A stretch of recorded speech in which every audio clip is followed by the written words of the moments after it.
नागपुरातील एका महिला डॉक्टरचा खून तिचाच पती व दिराने केल्याची धक्कादायक घटना समोर आली आहे. अनैतिक संबंधाचा संशय व कौटुंबिक वादातून ही हत्या झाल्याचं पोलिसांचा प्राथमिक अंदाज आहे. नेमकं काय घडलं पाहण्याआधी घटनेची सत्यता चॅनलला सबस्क्राईब करायला विसरू नका, जेणेकरून अशा महत्त्वाचे अपडेट्स तुम्हाला मिळत राहतील.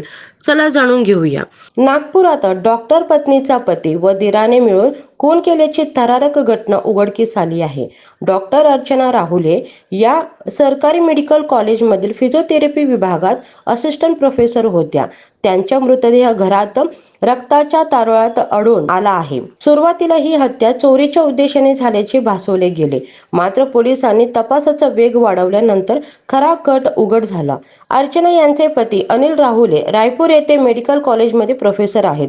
ते आठवड्यातून 2च दिवस नागपुरात येत असत. अनिल यांना पत्नी अर्चना यांचे बाहेरील पुरुषांशी अनैतिक संबंध असण्याचा संशय होता. या संशयातून त्यांच्यात वारंवार वाद होत होते. अशाच एका वादात अनिलने अर्चना यांचे हातपाय बांधले व त्याच्या भावाने त्यांच्या डोक्यात रॉडने वार केला. अर्चना यांचा जागीच मृत्यू झाला. हत्या केल्यानंतर आरोपी घटनास्थळावरून पळाले.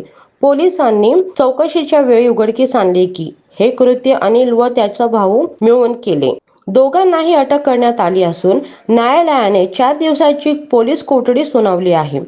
अर्चना यांचा खून फक्त संशयावरून झाला की यामागे आणखी काही गुपित लपले आहे? तुमचं मत काय आहे? कमेंटमध्ये नक्की कळवा.